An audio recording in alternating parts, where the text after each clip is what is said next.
A few months after Nneka nearly went mad because she looked at the sacred masquerade, Nneka did something that completely ruined her life. From a very young age, Nneka had heard stories of a spiritual leaf that could give people supernatural eyesight, that is the ability to see things that human eyes cannot see, and she wanted to confirm if it was true. A few days before Nneka did the unthinkable, she went to their village herbalist to ask him some questions about the leaf. Since the man was known for his vast knowledge of herbs, Nneka knew he would be the right person to answer her questions. That day, when Nneka went to the herbalist's house, he was pleased to see the chief's young daughter, and he even gave her some food. Baba, I would love to ask you some questions about the spiritual leaf, Diba, Nneka said. Oh, there are so many stories about the Diba leaf, and I will tell you everything I know about it, the herbalist said excitedly. The innocent man thought that Nneka was just curious about the leaf. He had no idea that Nneka had ulterior motives, so he went ahead and told her everything he knew about it. So, you mean that for the leaf to work, whoever uses it must squeeze the leaf and pour its juice into the eyes only at midnight? Nneka asked. Yes, the leaf works only at midnight, my daughter.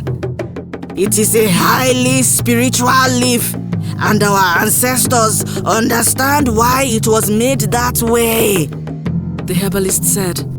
You mentioned that only herbalists like you are allowed to use the leaf for special purposes.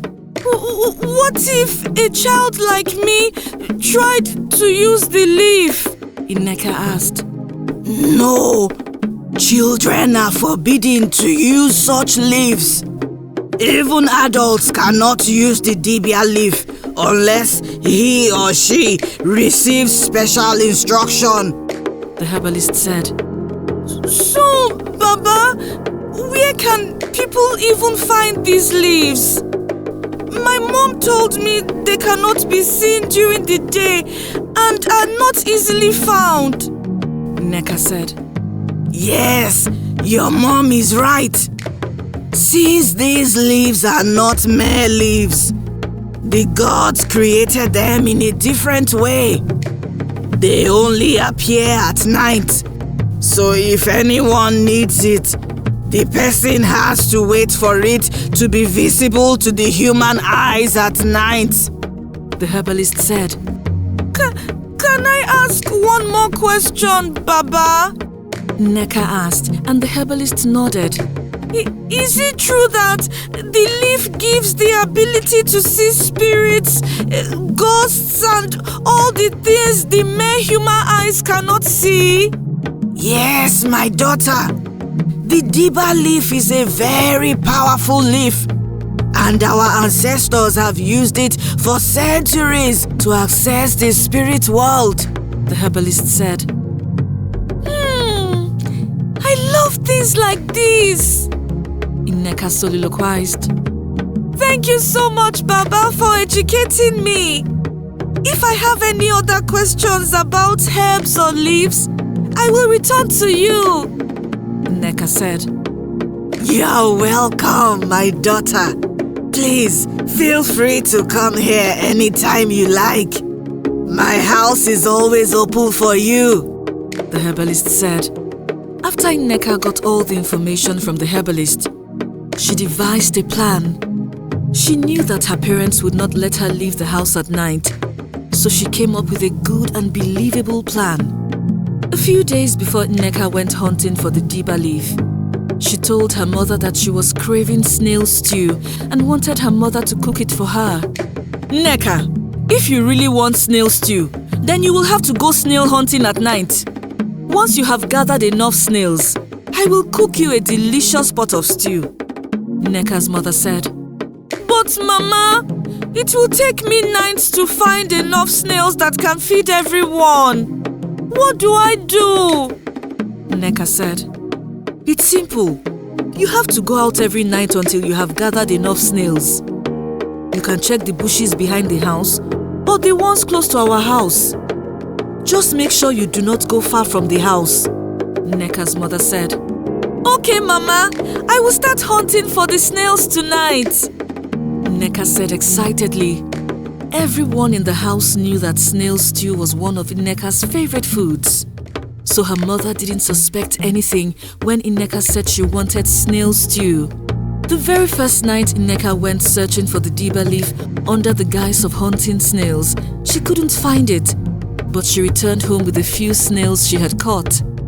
During their discussion, the herbalist described the appearance of the diba leaf to Nneka, so she knew exactly what she was looking for: a yellow leaf on a red stem with black patches. The second night, Nneka went searching for the leaf again, but she still couldn't find it. She had searched the bush in her compound and the ones close to her house, but she still couldn't find it. To maintain her cover, Nneka returned home with a few snails that night, but she didn't take too many so her mother wouldn't stop her from going out the following night. On the third night, it rained heavily that evening and Nneka was highly discouraged because she didn't want to go out in the cold. Nneka, won't you be going for your snail hunting tonight? Nneka's mother asked when she saw Nneka lying in bed that night. No, Mama, it's too cold. I will go tomorrow, Nneka said. Okay, that's fine.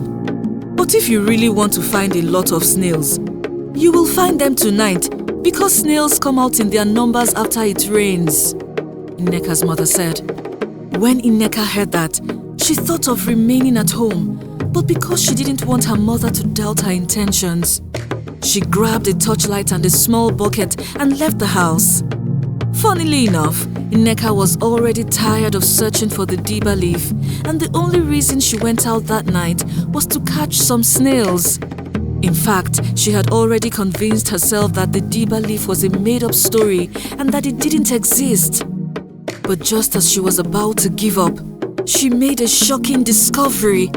That night, as soon as Nneka entered a big bush not too far from her house to find some snails, she noticed an odd bright-colored leaf amongst the dark green leaves. The yellow leaves were so bright that it was nearly impossible to not see them. It can't be! Nneka said in shock as she shone her torch at the diba leaf to take a better look. So it is true! Nneka soliloquized. Surprisingly, in that bush, Nneka counted at least 5 different diba plants, and she realized something important that the herbalist didn't tell her. The plants only appeared after rainfall. Out of excitement, Nneka threw her bucket on the ground, rushed to one of the diba plants and plucked one of its leaves. Without wasting time, she squeezed the leaf with her finger until it was soft, and then she squeezed the leaf's yellow juice into her 2 eyes. Sadly, at that moment, Nneka had forgotten what the herbalist told her about waiting until midnight before the leaf could be squeezed into the eyes. She also ignored the warnings about children using the leaf. About 2 minutes after Nneka used the leaf, her sight suddenly went dark and she passed out in the bush. The following morning, Nneka woke up to the voices of people talking in her room, and immediately she opened her eyes. She saw something she had never seen before that sent chills down her spine. Ah! Mama! Who are these people? Nneka screamed in fear. Her mother was standing close to Nneka's bed when she woke up, and she didn't understand what Nneka meant. Which people? Nneka's mother asked in a confused tone. We are the only ones in the room, she added. Nneka's mother did not know that Nneka was seeing ghosts, and there were more than 10 ghosts in the room with them.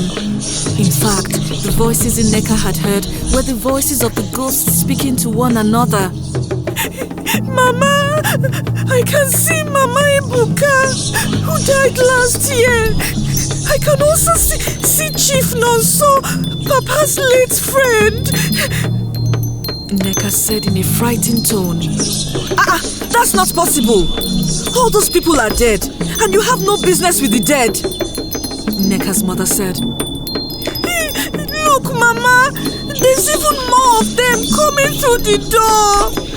Nneka said, pointing to her room's door. I cannot see anything. Are you sure you didn't hit your head when you fell? One of the villagers found you lying in the bush last night and he brought you home. Nneka's mother said. Mama, please help me. They are all gathering around me. They don't look friendly. Nneka said in a teary voice. From how Nneka acted, her mother could tell that she was not making things up. And whatever she saw was frightening her. Hold on, let me call your father. Nneka's mother said as she rushed out of the room. A minute after she left, she returned with Nneka's father, Chief Amadi. Nneka, what is wrong? Your mother said that she saw my late friend. Did you see him in a dream? Nneka's father asked. Papa, please help me. I cannot stop seeing people who are already dead. Nneka cried as soon as her father entered her room. You haven't answered my question, Nneka. Did you see Chief Nonso in your dream? Chief Amadi asked. No, Papa. He is here in the room with us. Nneka cried. He is even standing next to you. She added. Immediately Nneka said that her father suspected she had done something wrong. Nneka, what did you do? Chief Amadi asked. People do not just wake up and see ghosts. Chief Amadi added. I found a leaf. Nneka stuttered. What leaf did you find? Chief Amadi and his wife asked in unison. The leaf that opens the supernatural eyes. Nneka said in a teary voice. Please, leave me alone. I don't want to become a part of you. She said to the ghosts only she could see. Nneka, please, don't tell me you found the Diba leaf. Nneka's mother said in a panic, but Nneka did not respond, and her silence confirmed her mother's fears. Ah! What have you done? Nneka's mother screamed and fell to the ground. Why did you do such evil to yourself? Ah! Nneka's mother cried. Mama, please help me. They are scaring me. Nneka cried. While Nneka was crying and begging her parents for help, Chief Amadi just stood there in silence. He could not believe that he was about to lose his daughter, whom he had struggled to raise all these years. Quickly, please get the herbalist. We need to help our daughter. Nneka's mother grabbed one of Chief Amadi's legs. There's no need. There's nothing the herbalist can do to help her. Chief Amadi said. My husband, please do something. I know Nneka has brought us so much trouble, but we can't leave her like this. No human is supposed to see and interact with ghosts unless the gods give him such a gift. Nneka's mother cried. Our daughter will live like this forever, and there is nothing we can do about it. Chief Amadi said before leaving the room. Immediately after Chief Amadi left the room, Nneka's mother followed him to beg him, leaving only Nneka in the room. Mama, Papa, please do not leave me here with them. Please, I'm so scared. Nneka cried. Nneka knew that the only reason the ghosts had not attacked her was because her parents were still in the room. As soon as Nneka's parents left the room, all the ghosts gathered around Nneka and they began to do horrible things to her. Some of the angry ghosts scratched Nneka's neck, arms and back, and they left her with physical scars. That wasn't all. When some of the ghosts touched Nneka, Nneka could feel the same pain they were feeling. If they were ghosts who died by hanging or poisoning, Nneka would feel the same pain they felt before they died. In an attempt to help Nneka, Nneka's mother went to the village herbalist and told him what had happened to Nneka. Nneka, why did you do this to yourself? The herbalist asked when he saw Nneka's heart-wrenching condition. Because the ghosts were constantly attacking Nneka, her body began to deteriorate and the areas she had scars began to rot. It was almost like the ghosts were sucking out Nneka's life's force. Please, help me, Baba! Nneka cried weakly. I'm sorry, but there is nothing I can do to help you. If you survive this, you will have to live like this forever. The herbalist said. I'm sorry, but she brought this on herself. The herbalist turned to Nneka's mother, whose eyelids were already swollen from crying. Baba, please do something. My daughter cannot live like this. Isn't there anything you can do to help her? Whatever the price is, we will pay. Nneka's mother said. No, we cannot help her. This is the price she has to pay for her disobedience, the herbalist said before exiting Nneka's room. Unfortunately, 3 days after Nneka began seeing ghosts, she died in her room in a very horrible state.